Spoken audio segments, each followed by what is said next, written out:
At ito po yun mga kapatid, pakilabas daw po sa buwan ng Marso. Tingnan nyo mga kapatid ha. Ayan. Ewan ko kung nakikita po ninyo.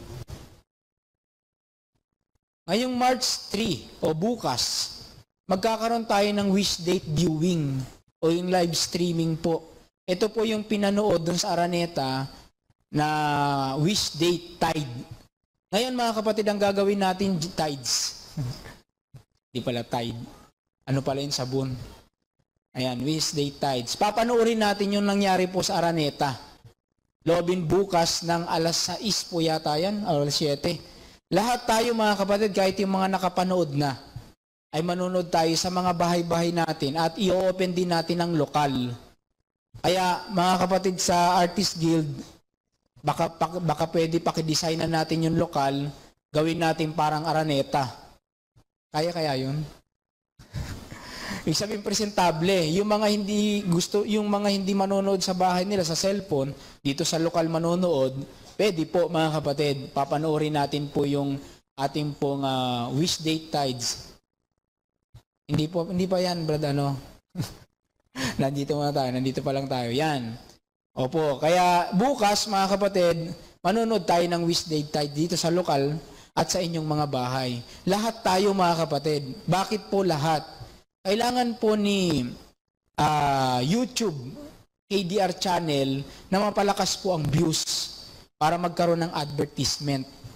Alam nyo naman yun mga kapatid, lalo na yung mga nagbablog po sa inyo, kailangan mapalakas natin po itong ating channel. No mga kapatid, pag maraming nagbi-views dyan, magkakaroon ng advertisement. Pag nagkaroon ng advertisement, may magagamit tayo para sa pagkakawang gawa. Dyan po sa mga proyekto natin mga kapatid. Kaya loobin po bukas, pakilabas po yung calendar of activities po natin. Wala na.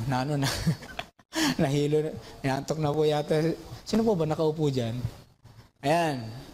Sa wish date natin mga kapatid, bukas po yan. At bukas din po ang KD-Rock at night. Ayan.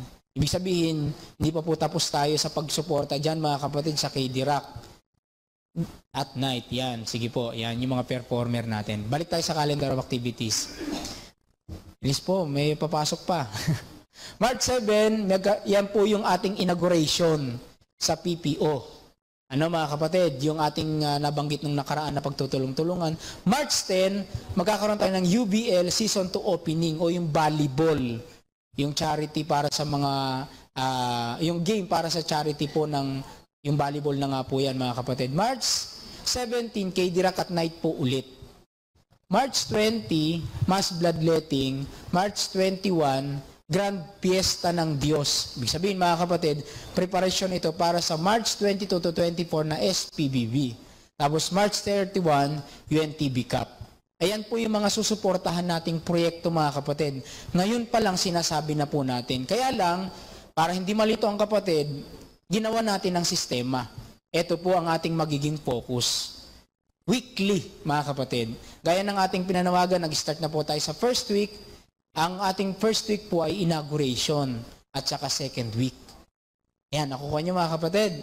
Pagtungtong ng third week, doon tayo sa Grand Fiesta ng Diyos, mga kapatid. At fourth week, UNTB Cup. Lang, nandito pa tayo sa inauguration, mga kapatid. Ngayon, paano po Brad dyan yung wish date, KD-Rock, UBL at saka UNTB Cup? Mamaya sa pasalamat, abangan nyo po mga kapatid kung paano gagawin natin dito po sa ating mga proyektong ito para lahat ng ito masuportahan ng mga taga-Antipolo, mga kapatid, ng lokal ng Antipolo. Mamaya po yan. Pero ngayon, mga kapatid, tayo po ay nasa inauguration, PPO pa lang po ang ating pagtutulungan. Kaya mamaya, gaya ng ating panawagan kanina o nung prayer meeting, magkakaroon po tayo ng sabay-sabay na pagtutulungan.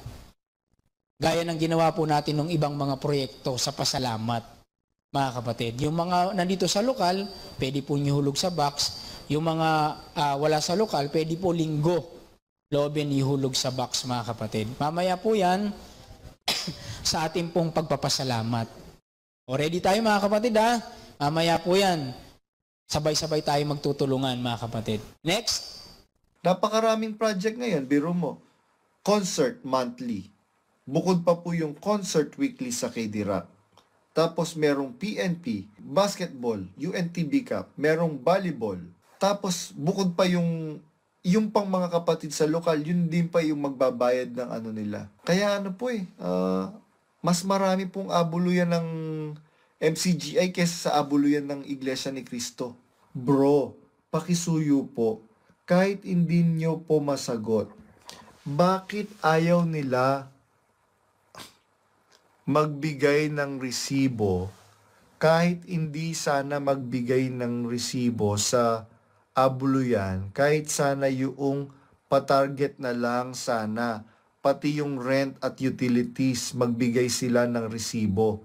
Kasi pwede ibalik yan sa Canada. Pinapatanong ng kapatid mula sa Canada. Hindi ko po alam bakit po wala pong ano ngayon, reporting when it comes to the finances ng iglesia, the in and out of the finances ng iglesia, mga kapatid. Samantalang nung pong buhay si Brother Eli, meron po siyang iniaalat na oras sa pasalamat ng buong kapatiran para sa matters ng pera ng iglesia, yung cash flow ng iglesia, yung in and out ng pera ng iglesia. Kaya ganun po, mga kapatid. Di ko po alam kasi napakaraming project ngayon. Biro mo, concert monthly. Bukod pa po yung concert weekly sa KDRAC. Tapos merong PNP ay meron pong basketball, UNTB Cup, merong volleyball. Tapos bukod pa yung pang mga kapatid sa lokal, yun din pa yung magbabayad ng ano nila. Kaya ano po mas marami pong abuluyan ng MCGI kaysa sa abuluyan ng Iglesia ni Cristo. Sa totoo lang po, mga kapatid. Kaya baka meron pong mga kapatid dyan na gustong umakyat. Yung matapang na kapatid na gustong umakyat. Kahit di po kayo magpakita ng mukha, may sagot po sila dyan dun sa tungkol kung bakit hindi nag-i-issue ng resibo sa Canada. Ano po yon, Sis Kay San Pedro? Hello. Hello po, Sis Kay Apa. San Pedro. Apa. Hello po. Sagutin ko lang yung dun sa taga-Canada kasi ko eh. So, ang sagot po nila dyan kung bakit di sila nag-i-issue ng resibo doon sa Canada, etong excuse. Kasi pampadami din daw yan ng paperwork doon sa gagawa. Eh wala naman daw silang tinatago para magpa-audit sa gobyerno. It's too much trouble daw po. Yun ang sagot nila. Yun lang. Pero Kasi- alam niyo po ba, nakasulat po sa Biblia, dapat merong mabuting ulat? Nakasulat po yan sa Pilipos. Oo, meron nga nun, Brad. Kaya lang, syempre, ang pabawan lang ako dun nung opisyalis yun na sumagot, na kasi ganito yung sa Canada kung di alam ng mga nasa Pinas, na yung mga donation po namin dito sa mga charity at saka NGO, pwede po namin, actually kahit hindi namin hingin, yung mga NGO at saka charity po, kahit magkano yung ibigay mo sa kanila, kahit na 50 cents lang, i-issuehan po kayo ng resibo. Kasi nasa batas po yon na nag-a-allow na pag ini-issuehan nyo ng resibo, ay pagdating ng filing ng tax, which is very soon, ay pwede nyo pong i-declare yon at portion nun ay hindi tataksa ng gobyerno yung iniabulay mo doon sa isang charity org. So, ibig sabihin nun, kung halimbawa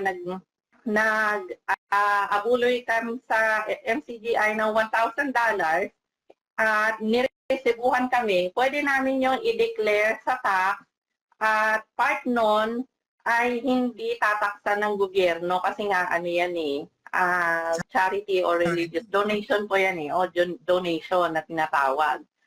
So, deductible yon. So, kung hindi yon madideduct sa tax namin, maaaring ma-refund namin yon kung may refund kami. Sa halip na may utang kami sa tax, pwede namin yung ma-refund.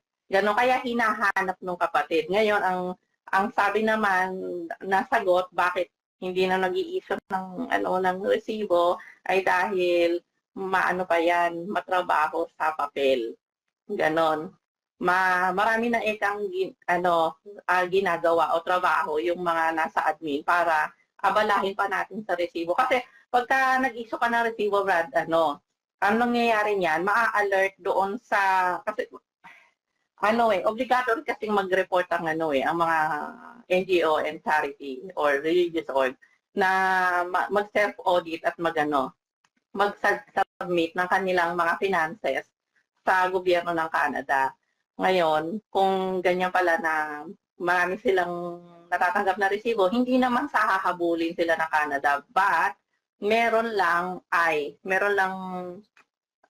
record sa Canada na sila ay tumanggap ng gano'n dahil merong mga resibo. Opo. It doesn't automatically mean nahahabulin sila ng Canada. Meron lang kopya ang Canada ng mga tinanggap nila. Na ayaw, na ayaw yun ng MCGI.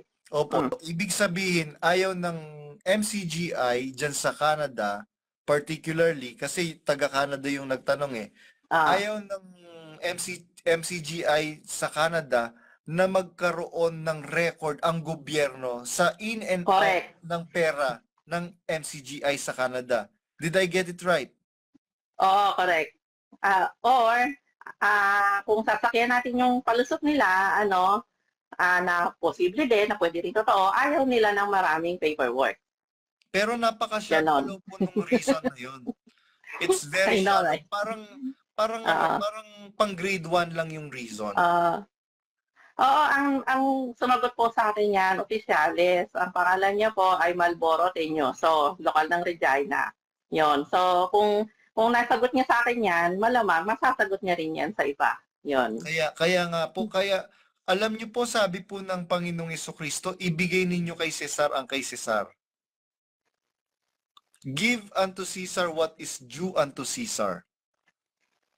So, yung pong ulat na yun, parang it's very unbiblical.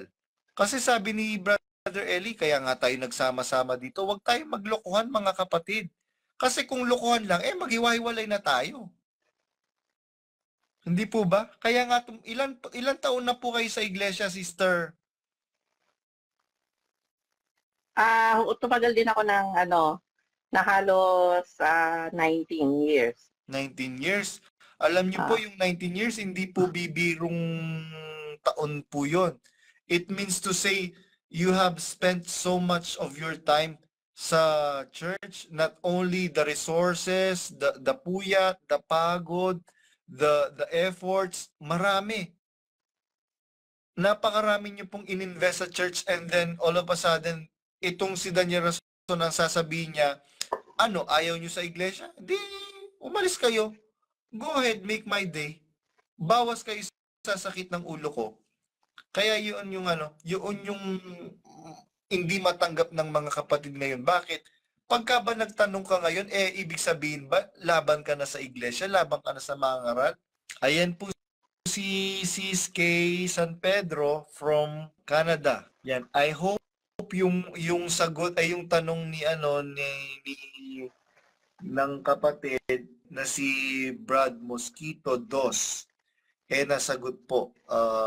Nabigyan ng justice yung tanong niya. Meron pa pong tanong sis Kay, kung nandiyan ka pa. Hindi ko alam kung sige po. Yun, nadali mo, Brad.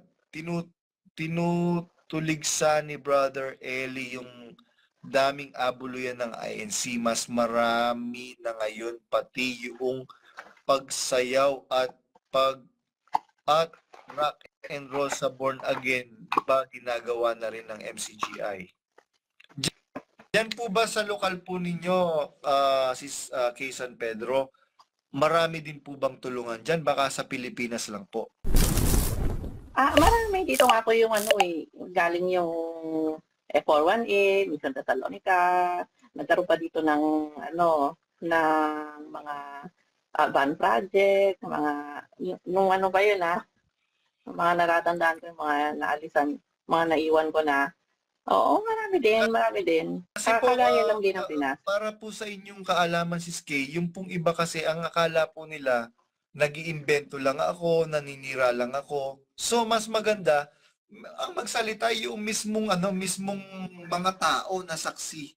Kagaya niyo po, nandyan po kayo sa Canada. So you can testify, you can attest to the things that I am telling our dear brothers and sisters all over the world, especially our brethren in the Philippines who don't have personal knowledge or access sa mga nangyayari po dyan sa North America.